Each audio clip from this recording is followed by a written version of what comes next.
Data Vénia desta semana com o Dr. Paulo Ferrinho. Paulo, um gosto enorme voltar aqui a estúdio contigo e hoje é um tema particularmente que eu aprecio e que tenho estado solidário com todos os meus colegas nesta fase, que estamos a falar da cultura e este tempo que se passa de Covid, porque realmente estão a ser tempos muito difíceis e onde é muito, parece que não, mas são muitos profissionais que estão dependentes de tudo isto.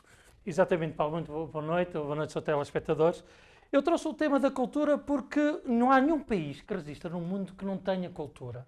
A cultura significa para o país como o sangue representa para o nosso corpo. Sem sangue, sem alimento, sem identidade cultural, sem nos sentirmos com a pertença, sem ter o sentimento de pertença a um território e a uma cultura, nós não somos nada. Somos completamente anódinos, sem qualquer referências. E a cultura está a passar uma fase particularmente difícil, porque a maior parte dos agentes culturais trabalham por conta própria, são trabalhadores independentes, e que de um momento para o outro, desde 13 de março de 2020, quando foi decretada a pandemia e se encerrou praticamente todas as atividades, estes agentes culturais, sejam de todas as áreas da cultura, ficaram privados de rendimento. Portanto, hoje vamos falar um pouco de cultura. E para isso temos um prestigiado convidado que nos vai ajudar neste debate, que eu vou passar a apresentar, que Eduardo Paz Barroso nasceu no Porto em 1957, é doutorado em Ciências da Comunicação, especialidade de Comunicação e Cultura pela Faculdade de Ciências Sociais e Humanas da Universidade Nova de Lisboa e licenciado em Filosofia pela Faculdade de Letras da Universidade do Porto. Escreve e investiga sobre as artes plásticas, cinema, literatura e análise dos mídias. Jornalista desde 1980, trabalhou para diversos órgãos de comunicação social, tendo-se especializado em questões de culturais e artísticas. Foi o primeiro diretor do Teatro Nacional de São João, entre 1992 e 1995.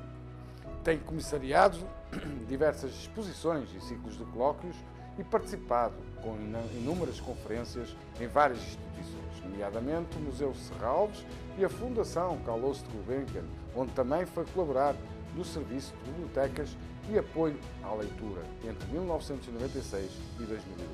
É comentador televisivo na RTP e professor de Estética e Ciências da Comunicação na Universidade Fernando Pessoa. Doutor, é um gosto enorme para mim tê-lo aqui no novo canal da nossa televisão regional. Para mim é uma honra receber uma pessoa da minha área, que é uma referência. Muito bem-vindo ao Data Vénia, muito bem-vindo ao novo canal. Pois eu tenho muito gosto também no vosso convite. Conheço razoavelmente bem a região, porque Portugal é um país grande em muitos aspectos, mas geograficamente é um país pequeno e eu, enfim, por razões várias, conheço bem a região.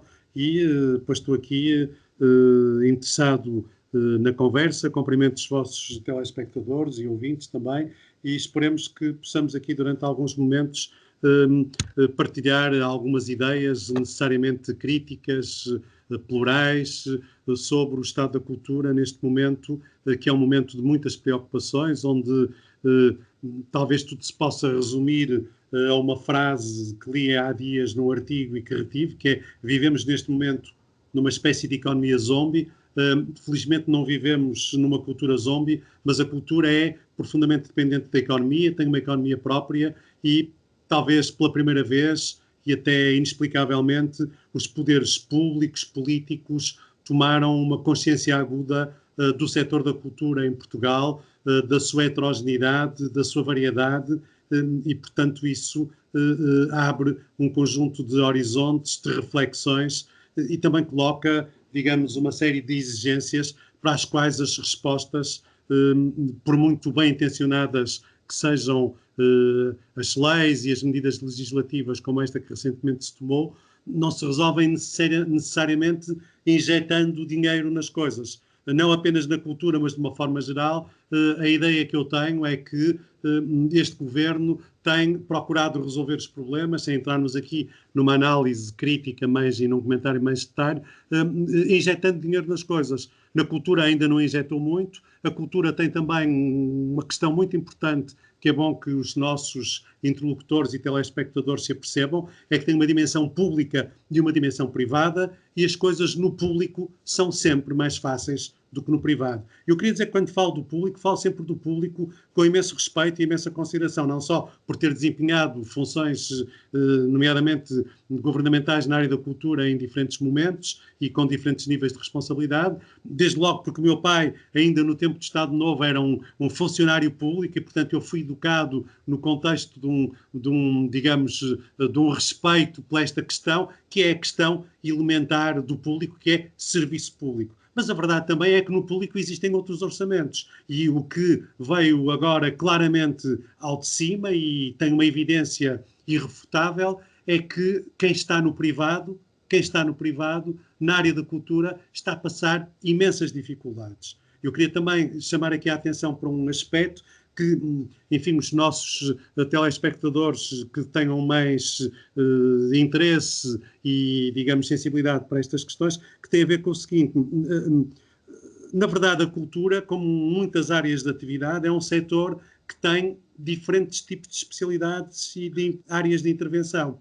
Na cultura nós temos os criadores, os autores, os dramaturgos, os encenadores, os realizadores de cinema, os escritores, os coreógrafos, os diretores artísticos dos equipamentos culturais, mas depois temos um setor, dentro deste setor, invisível, mas que é absolutamente essencial para as coisas acontecerem, que são os técnicos, os maquinistas de cena, enfim, consoante as especialidades e as áreas, estejamos a falar de teatros, estejamos a falar de auditórios, estejamos a falar de museus, de bibliotecas, toda uma série de técnicos que, sobretudo na área dos espetáculos, vivem num regime de imensa precariedade. E essa precariedade na cultura está, digamos, a atingir uma situação limite, sendo que quem está no público está sempre mais protegido do que quem está no privado. Claro. Deixe-me só então aproveitar as suas palavras relativamente a esta questão jurídica e traduzir para os nossos telespectadores que existe, como eu costumo sempre dizer, no Estado há um princípio da legalidade, isto é, sem uma lei prévia o Estado não pode intervir.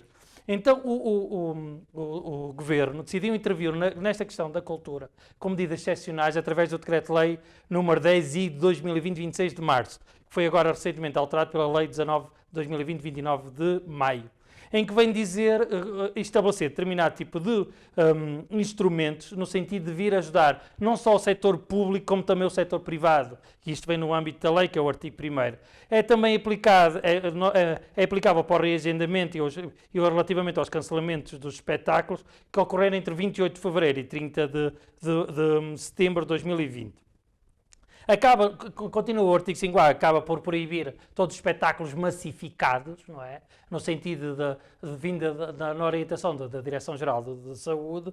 No entanto, abre algumas exceções. Eu também o 5A número 2 foi aquele até, vimos recentemente o espetáculo do Bruno Nogueira no Campo Pequeno, onde juntou 2.000 pessoas. É através deste mecanismo de exceção que lhe permitiu fazer este tipo de abertura.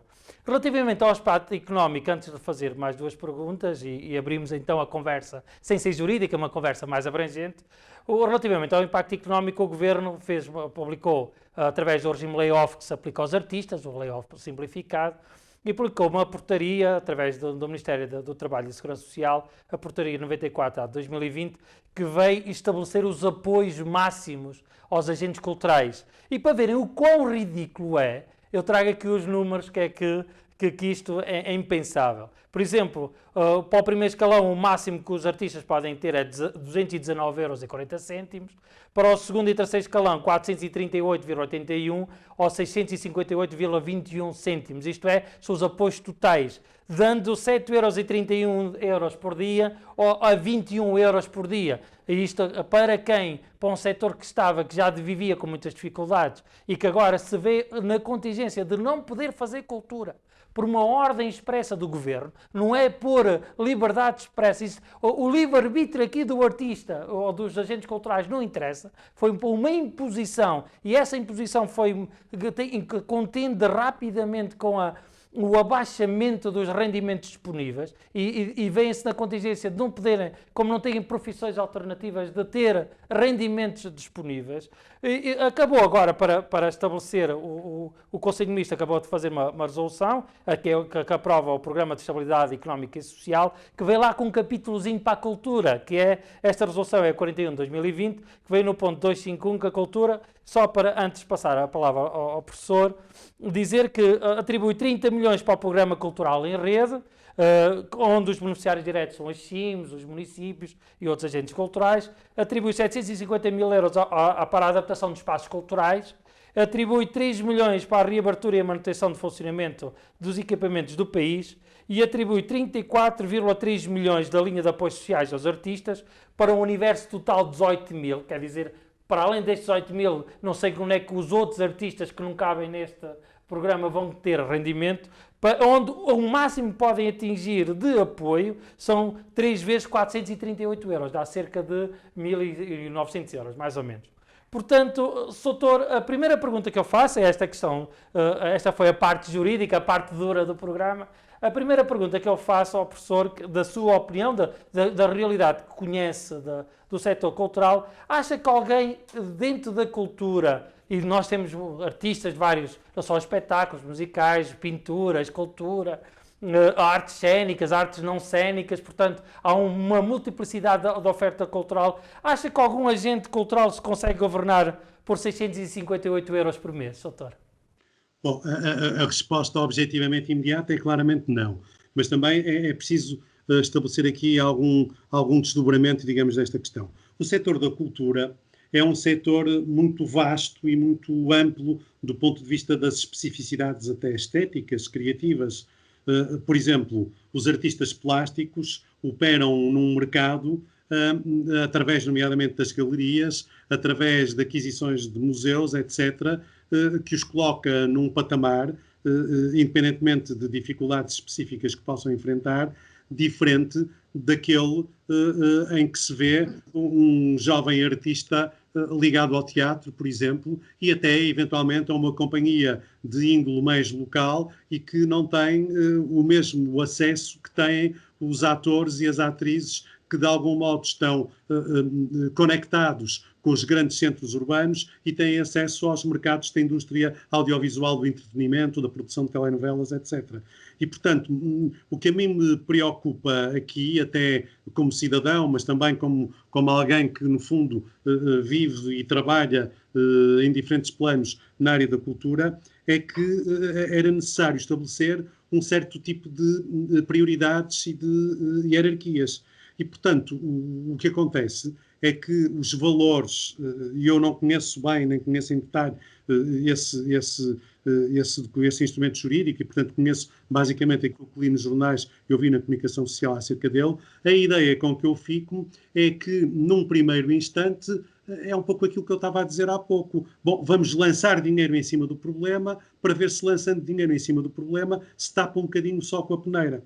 Eu queria lembrar um aspecto político que me parece relevante e que teve um enorme destaque na comunicação social em geral, que é o facto de a própria Ministra da Cultura ter sido, digamos, apanhada, embora obviamente ela não o possa reconhecer por razões óbvias, um bocadinho de surpresa, quando o Primeiro-Ministro António Costa, salvo erro em Coimbra, anuncia, não é, um pacote financeiro, relativamente às verbas da cultura. E a Ministra estava lá no Palácio da Ajuda, não aparece ao lado do Primeiro-Ministro, isto criou no setor, foi muito comentado, alguma surpresa e alguma perplexidade. Foi amplamente desenvolvido em artigos e em notícias em toda a comunicação social. Mas podemos dizer que o Ministério da Cultura é um ministério que não existe atualmente? Olha, eu também lhe vou dizer, eu conheço até por razões profissionais, inclusive porque nos últimos 6 anos fui responsável por um equipamento cultural que era o Coliseu do Porto, gerido por uma associação de direito privado e que tinha como parceiros de referência a área metropolitana do Porto, o município, tinha e tem a área metropolitana do Porto, o município do Porto e o Ministério da Cultura, e portanto eu no âmbito do trabalho que lá desenvolvi e do qual muito me orgulho e que, enfim, atingiu resultados que foram muito agradáveis e muito surpreendentes pela positiva, tive ocasião de lidar com vários titulares da cultura. E uma das coisas que eu mais uma vez confirmei é que nós vivemos num país que tem coisas coisas absolutamente extraordinárias. Eu, ao longo de 6 anos, se a memória não me falha, lidei com 3 ou 4 responsáveis governamentais. Não estamos a falar de diretores gerais, estamos a falar de membros do governo, entre secretários de Estado e ministros. Começou com Jorge Barreto Xavier e acabou com a ministra Graça Fonseca. E, portanto, uma das coisas que dá logo que pensar é, num setor que tem menos de 1% do orçamento de Estado, que ainda por cima tem agora esta característica que é um bocadinho recorrente de ter a questão do Serviço Público de Televisão agregado através de uma Secretaria de Estado própria à área da cultura.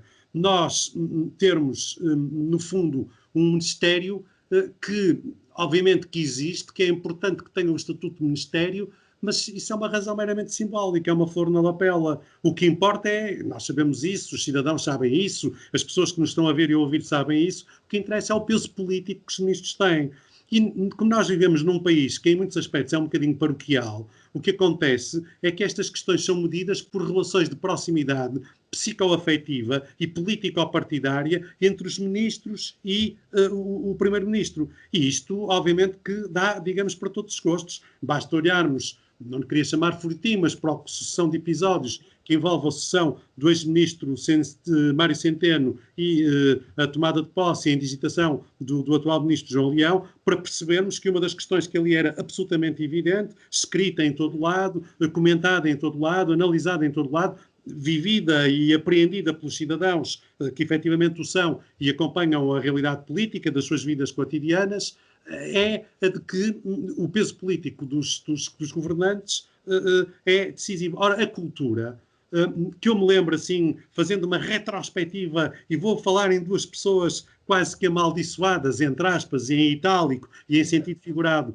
Não sei. Pode começar pelo Zé Maria Carrilho, não é? A cultura teve 2 figuras que tiveram muito Exatamente. peso político na história mais recente Exatamente. da democracia, que foi Pedro Santana Lopes e Manuel Maria Carrilho, independentemente de tudo o resto, e por razões completamente diferentes, e tratando-se de figuras e personalidades completamente diferentes, a verdade é que eles tiveram peso político efetivo na área da cultura, independentemente dos resultados. Agora seria uma outra conversa que não é para aqui chamada. Ou é para aqui chamada, se calhar, para um outro programa ou para um debate. Tenho muito gosto de ir aí participar num colóquio mesmo com a autarquia. Eu gosto muito de trabalhar e de lidar com autarquias e com autarcas de pequena e média dimensão, e tenho, se me permite uma nota de rodapé, muito orgulho no trabalho que fiz quando estava na Gulbenkian. Eu não tive um conhecimento do terreno, trabalhava com o Dr. Vasco Graça Moura, que infelizmente já não está entre nós, que era o diretor de serviço de bibliotecas, e que me ensinou, entre outras coisas que me ensinou, e entre outras pessoas que me ensinaram muito, uma coisa que é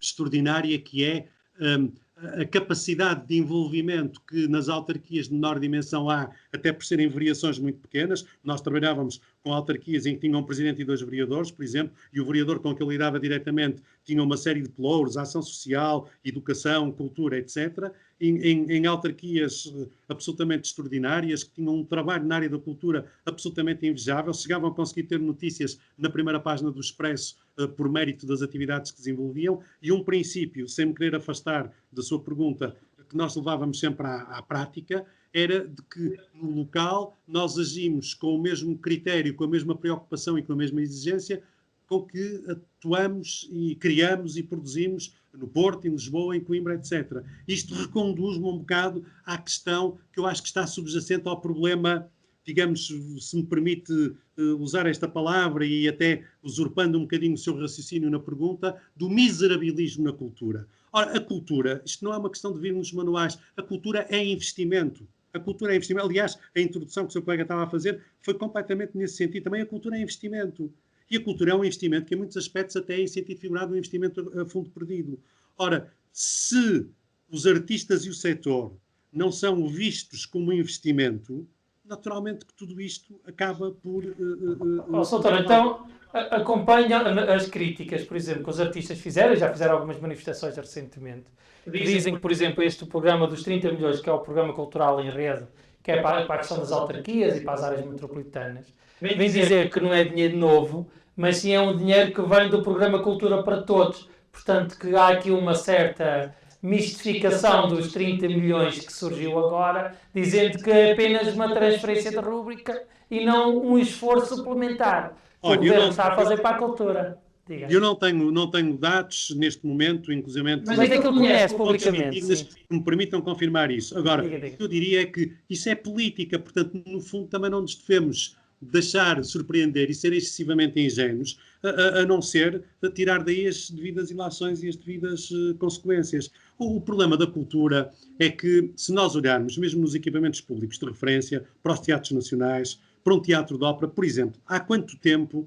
independentemente agora, mas agora já nada se pode desligar da questão da pandemia e da crise profunda que estamos a viver e da perplexidade em que estamos mergulhados e na desorientação que temos, apesar de nos estarmos de algum modo a sair bem do ponto de vista de sermos resilientes, resistentes e mesmo do ponto de vista político na questão da pandemia, as coisas não terem corrido mal ao governo e de a oposição ou as oposições estarem também à altura da gravidade da situação de uma forma geral. A verdade é que, se nós olharmos para o Teatro Nacional de Ópera, o Teatro Nacional de São Carlos, o que é que nós vemos? Nós temos um teatro lindíssimo, um património fabuloso em qualquer país do mundo, do ponto de vista arquitetónico, do ponto de vista da memória, e olhamos para um teatro que está absolutamente decrépito e que precisa de um investimento sério, inclusivamente por razões de segurança, ao nível de alguns milhões de euros. E essa é uma questão que tem sido sucessivamente adiada. Eu vivi uma situação idêntica e com necessárias diferenças, com o equipamento pelo qual fui responsável nos últimos anos, durante os 2 mandatos em que lá estive, que foi o caso do Coliseu do Porto, que é uma joia da coroa, do ponto de vista arquitetónico, patrimonial, mas um edifício que estava completamente exaurido, esgotado, com imensas patologias, e a dada altura, qual foi a decisão que os poderes públicos, que são maioritários na gestão daquele equipamento, decidiram, entre eles o Ministério da Cultura, decidiram de algum modo privatizar. Ora, vamos ceder isto aos privados. Eu se quer que diga, do ponto de vista ideológico, do ponto de vista doutrinário, não tenho nada contra o facto de haver uma privatização de alguns aspectos da cultura. Sabe porquê? Porque um dos grandes teóricos e mestres e autores enfim, do pensamento da comunicação e da cultura, o André Bazin, que foi um homem que fundou, de algum modo, a escola do cinema novo, da crítica contemporânea e moderna de cinema nos anos 60 em França e que depois se alargou à Europa e mesmo aos Estados Unidos. Ele tinha esta frase, que acho que é uma frase que todos entendemos bem e todos os que nos estão a ouvir entendem bem. O cinema, ele falava do cinema, mas nós podemos generalizar isto à cultura com as adaptações necessárias. Ele dizia, o cinema é uma arte e uma indústria. Ora, o que se trata aqui é de compatibilizar mercado, portanto, indústria, e arte, criação, portanto, aquilo que deve ser preservado. E criar aqui um conjunto de equilíbrios em que o Estado deve ter como principal função regulamentar e criar mecanismos, designadamente de natureza financeira, que permitam o quê? Que o mercado funcione livremente, possa expandir-se e ser criativo. Isso é muito evidente no caso da música, no caso dos festivais, dos concertos, etc. Por outro lado, que numa perspectiva mais patrimonial e numa perspectiva, digamos, mais vanguardista e mais experimental, possam ser criadas as condições para os artistas e os criadores poderem apresentar o seu trabalho e, nessa medida, terem condições dignas para viver. Ora, e eu recupero aí a sua questão inicial relativamente a estes valores, se nós não temos, no contexto, já não vou discutir a enorme disparidade que existe, a não ser para os grandes senhores eu não estou a fazer, aliás, não sou exatamente uma pessoa dessa área, mas portanto, não quero fazer aqui um discurso de tipo, Deus me livre, populista, mas os grandes senhores da banca, os grandes isto, os grandes aquilo, que realmente esses ganham ao nível da Europa, mas depois os professores universitários, os professores do ensino secundário, os funcionários públicos, etc. Nós, em Portugal, isto está estudado e discutido em todo lado, temos um dos níveis mais elementares e mais baixos de remunerações comparativamente com a comunidade europeia. E não é porque a esmagadora das pessoas em Portugal trabalhem pouco e sejam preguiçosas. Todos nós sabemos isso. As pessoas em Portugal, nomeadamente os artistas e os criadores, que precisam de talento, porque não é artista quem quer. É preciso ter talento para ser artista e tem que se dar provas disso. E só uma vez dadas as provas é que o artista é reconhecido como tal. e relativamente às pessoas que trabalham noutra área técnica, etc. Na área, seja dos espetáculos, seja mesmo na área das artes plásticas. Nós hoje temos, só para terminar, artistas, a Joana Vasconcelos, que toda a gente conhece. O ateliê da Joana Vasconcelos é uma empresa com uma direção de marketing, com imensos colaboradores, produtores, etc. Eu não estou a mentir se disser que trabalham lá para aí 50 pessoas. Quer dizer, e portanto é preciso ter uma capacidade de reconhecimento e uma procura para, estou a falar de um registro de artes plásticas de mercado, que envolve naturalmente uma componente pública, museus nacionais, internacionais, públicos, privados, para que a cultura tenha a dignidade, que é a dignidade necessária com uma remuneração adequada. Sr. Professor, a dignidade é o fundamento, é o tempero mínimo para a cultura, não é? Claro. Sem dignidade a cultura não existe.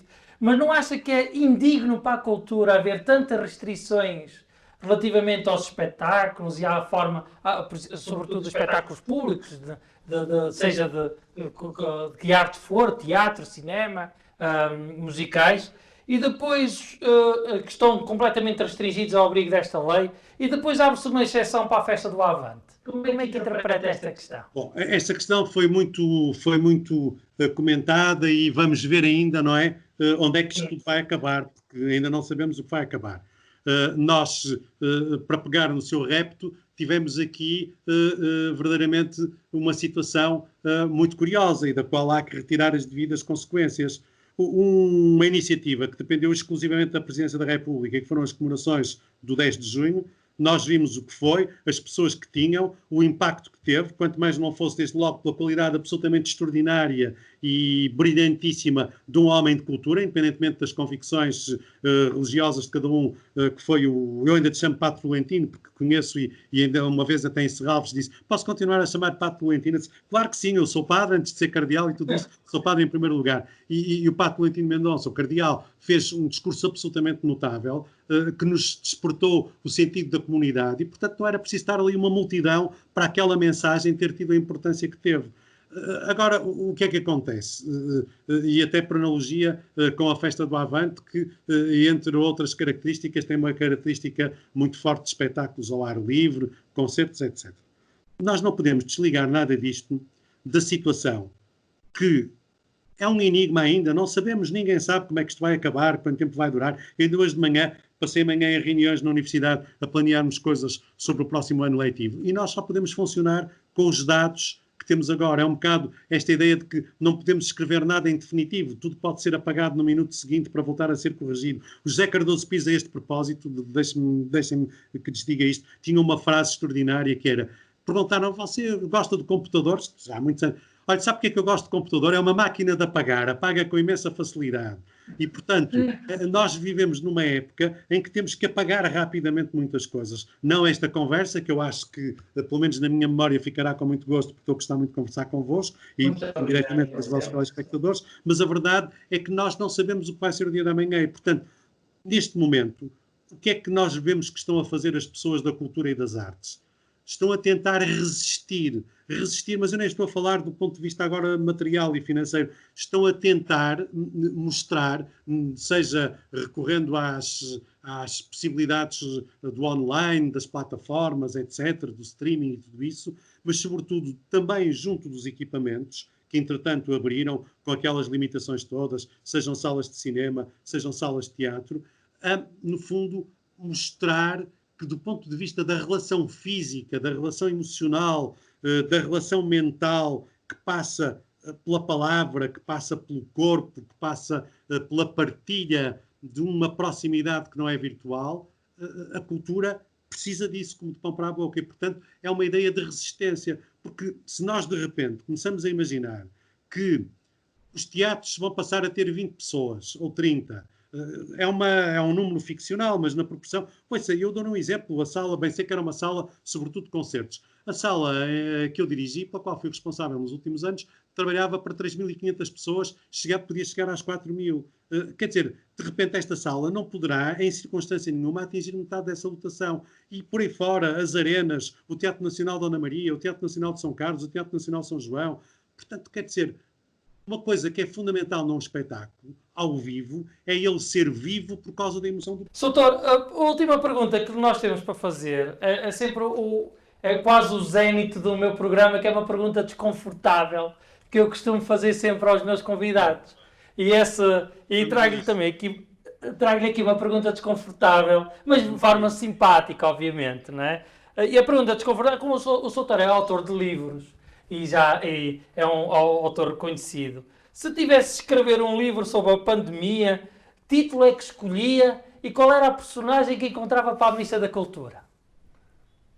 Olha, o título que escolheria assim de repente era uma citação, e uma citação por acaso de um grande jornalista, em que infelizmente já não está entre nós, mas que foi também um grande escritor e um grande poeta, e portanto pedia-lhe emprestado esse título, e era o seguinte título: ainda não é o fim nem o princípio do mundo, calma, é apenas um pouco tarde.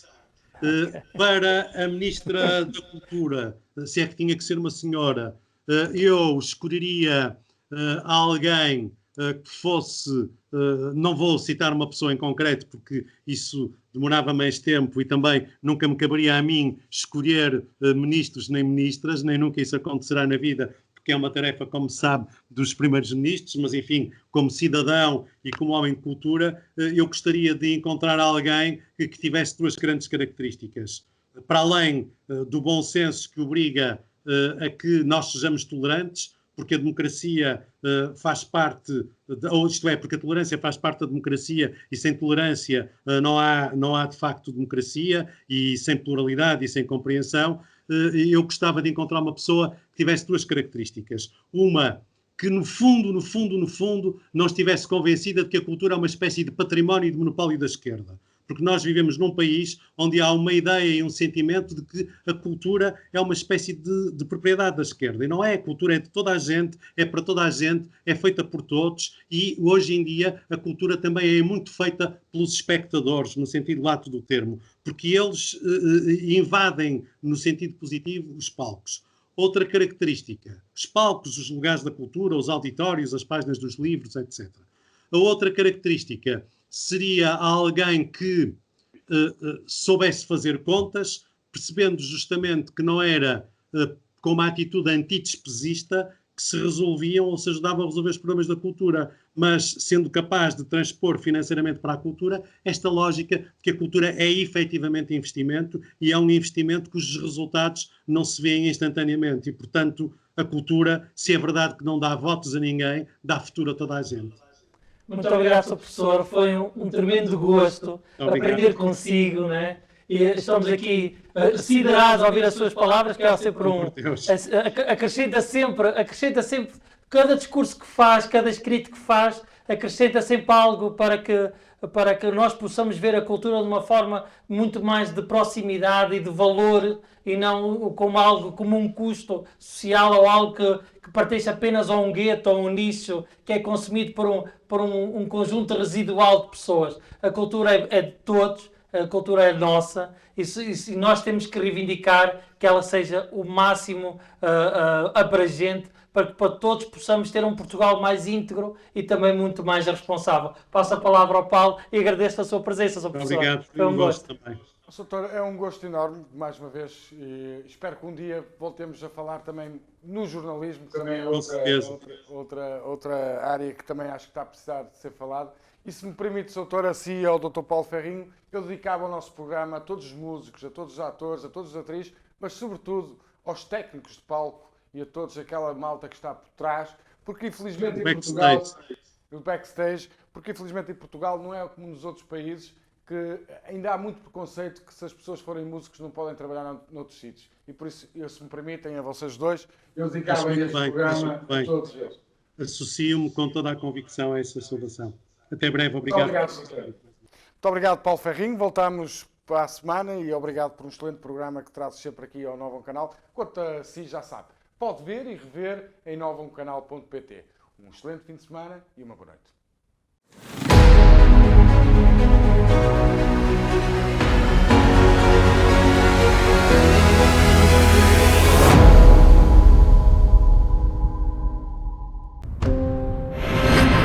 Novo Canal. Sempre novo, sempre seu.